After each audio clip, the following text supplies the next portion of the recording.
seriously, just relax and go like this. Just like that. Or go to a barbershop. Not now, because everything is shut down. Buy some clippers. Oh wait, everything is shut down. Just don't use kitchen scissors, okay?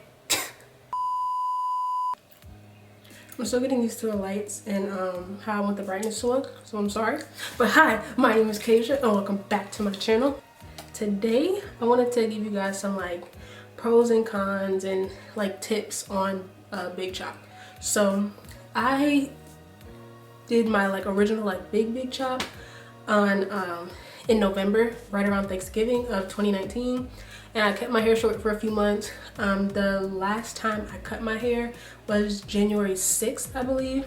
So I'm almost 3 months in. It's March 29th right now. First, I just want to list like some pros and cons. Like I'm kind of going off the dome right now because I've done this, like I've cut my hair so many times that I kind of know what to expect from myself. Some pros is that it's super low maintenance. People say short hair is high maintenance, but it's really not. The only thing is, obviously, when I wake up, it's like smashed down to my head, so I have to like wet my hair down. So that just all depends on where you live and if it's cold outside and the seasons. But it's super low maintenance. A big pro for me, growing up, hair defined you. So for me, a big pro is like boosting the confidence I already had in myself. So like walking around bald-headed was not something I would ever think that I could do. But it was a real confidence boost, for me at least. A pro, here's a good one. You get to learn your hair. So you get to start from scratch, especially if you cut it super low like I did. You get to relearn your hair.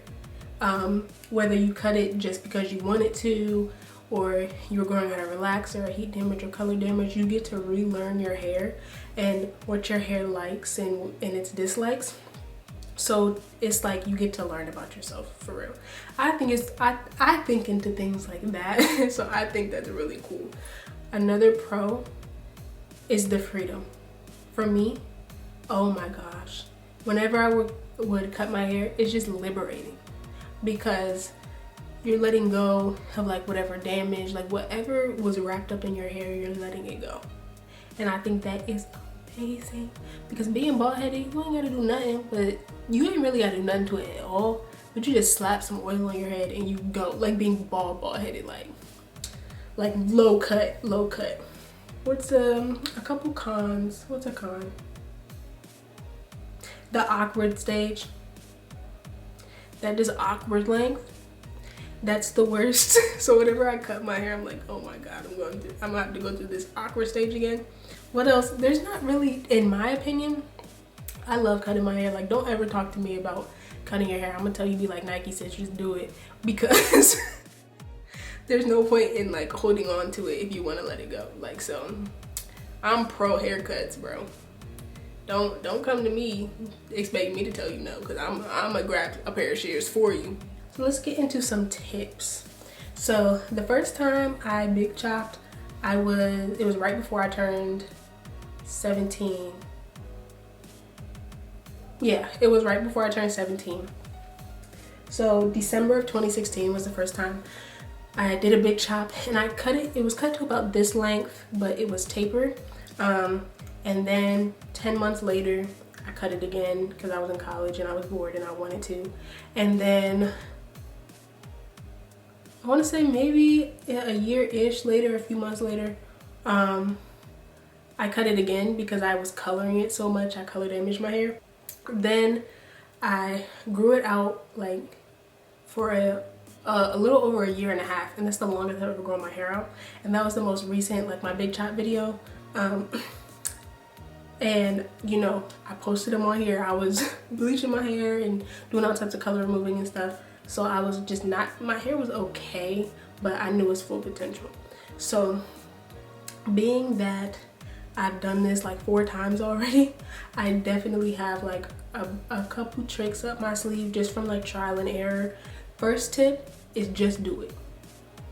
Just cut it off. Because what is it really doing for you holding on to whether it's damaged, whether you just don't like it, whatever. Like, what is it doing for you? Because this hair is gonna grow back. So my first thing is just cut it off. Just cut it off. It's really not as bad as you think it is. You might dislike it for a little bit. You're gonna get used to it. It will be fine. There's remedies, there's wigs, there's braids. I always tell people, if you're scared to go low, then cut it long enough for you to be able to get braids. And that's just that. My second tip, don't worry about length. So I realized that while I'm growing my hair out, I never take the time to enjoy the length my hair is at, because I'm always comparing it to the past times I cut my hair, or I'm just always waiting for it to grow out, for it to get long so I can do this with it and I can do that with it. So enjoy the stages your hair is in while your hair is in those stages. Because I realized my hair was cut super low, and now I have a little afro, and I probably didn't enjoy that low cut as much as I should have. So enjoy the length you have. Don't rush the process. Like it'll, sis, you'll have your waist length hair, but right now you bald headed. Enjoy it. It's fine. It's okay. Another tip, don't compare your journey to others. Everyone's hair grows differently.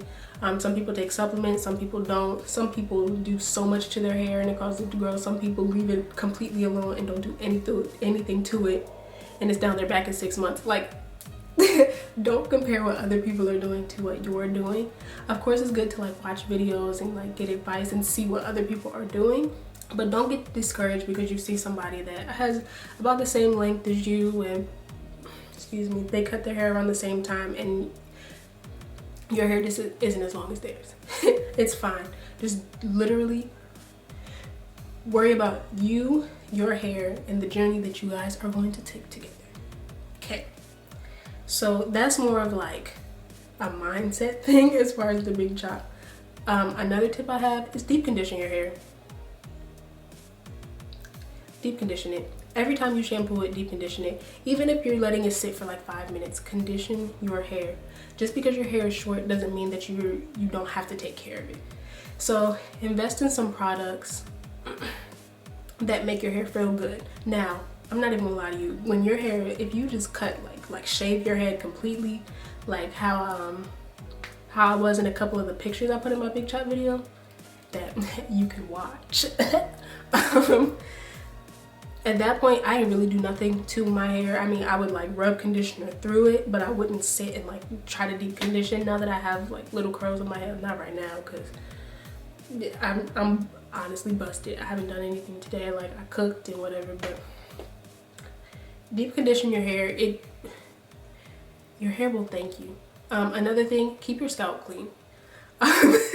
I know in my big chop video I was like, or no, my most recent video, my wash routine, it was like, I don't remember the last time I washed my hair. But you want to keep your scalp clean just so you don't have a bunch of oil buildup and stuff like that, because the only thing I really put in my hair majority of the time is my little oil mix. So just make sure that you're keeping your scalp clarified. Now, don't wash your hair every day, my good sis, or or my good man. Don't wash your hair every day, because like that's not cool. But at least like maybe once a week, every other week. Just make sure you're getting a good like clarifying session in, you feel me? Okay. For me personally, a big thing is to not stress perfection. Like, you don't have to have these perfect little defined curls all over your head every time you go to style your hair. It's too much work. When I first cut my hair, I was 16. I was about to be 17.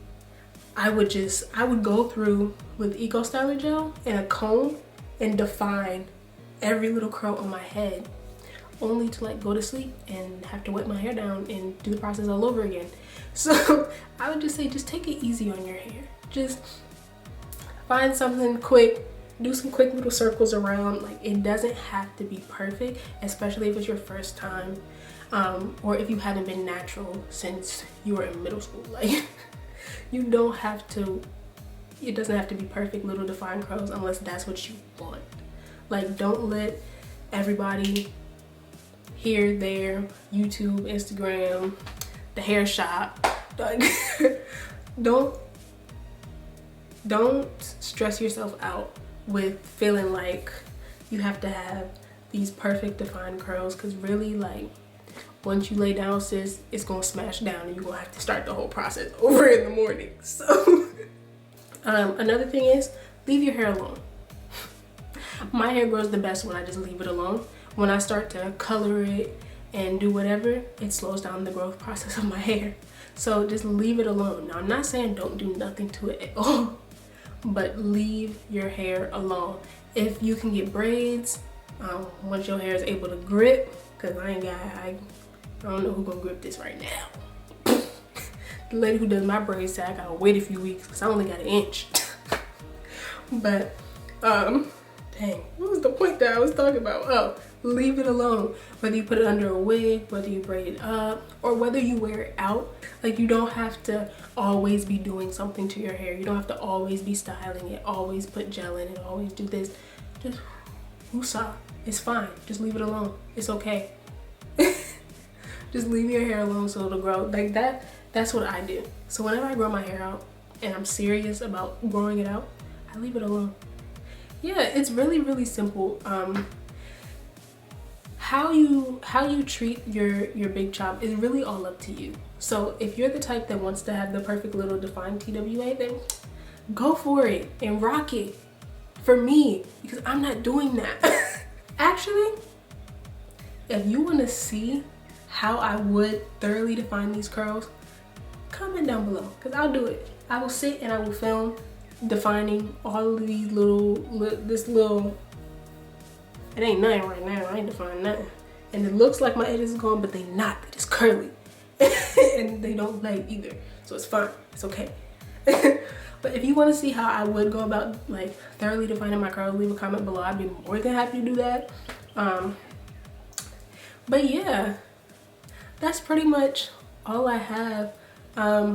Really, how you go about dealing with your hair after your big chop is up to you.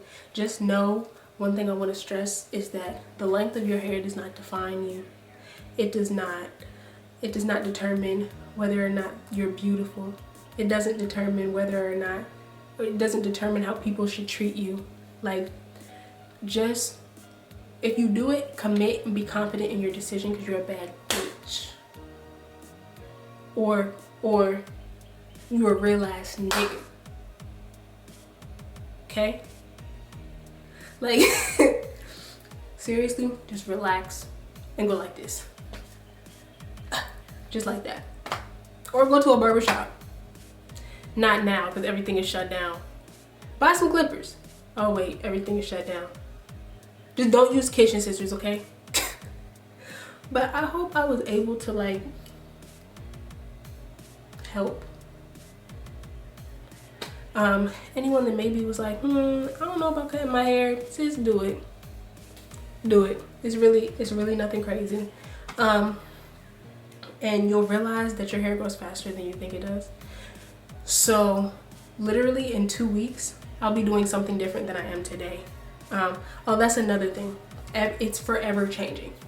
So big chops, like growing your hair out up until you get like to a certain length, it's forever changing. Especially when you're super short, like TWA. The things you do now, you'll have to switch it up 2 weeks from now because you'll have more hair. Like what I did last month, I definitely can't do now. I have more hair than I had last month. I have more hair than I had last week. And it's noticeable when you have a TWA. But it's all a part of the process, baby. I'm in a great mood. I made a seafood boil. It's smacked. If you want to know why I cut my hair, I cut my hair because it wasn't healthy. It wasn't reaching its full potential. I will try to do another hair update maybe like 3 months from now, just because I don't want to be like I don't want to just always, I don't want to do month to month hair updates, just because you will see a difference obviously from month to month. But like, I feel like, you know, right now, because I'm about 3 months, okay, cool, 6 months, 9 months, a year, that kind of thing. But if you have any questions about my big chop, why I cut my hair, how to cut your hair, comment down below. I like talking with y'all. Y'all are cool. I'm crooked. Alright. Well, I thank you guys so much for watching. Don't forget, I do have social medias. We'll put them over here. That way y'all can connect with me. Don't forget to subscribe. You can like this video. Obviously, comment, talk to the kid. I'm in the house all day. I'm gonna try to get this video up today. So, don't forget to let me know if you want to see me like thoroughly style my hair, like sit down with the rat tail comb and the gel, because I'll do it. Well, once again, I thank you guys so much for watching. We're going up. We're almost at 200 subscribers and I was just at 150 like 2 weeks ago. So for me to, you know, be like such a small YouTuber, for my numbers to be going like that, I really appreciate every single one of you that's, you know, watching and liking and subscribing and commenting. I really do appreciate it. It makes me happy, you know, and it encourages me to film more, especially because, you know, the bitch is in the house. We stuck in the house. But yeah, once again, thank y'all so much for watching. I love y'all. I appreciate you. You loyal. I like that. I'm in a fantastic mood. Anyways, I hope y'all have a wonderful day. And I will catch you in my next video.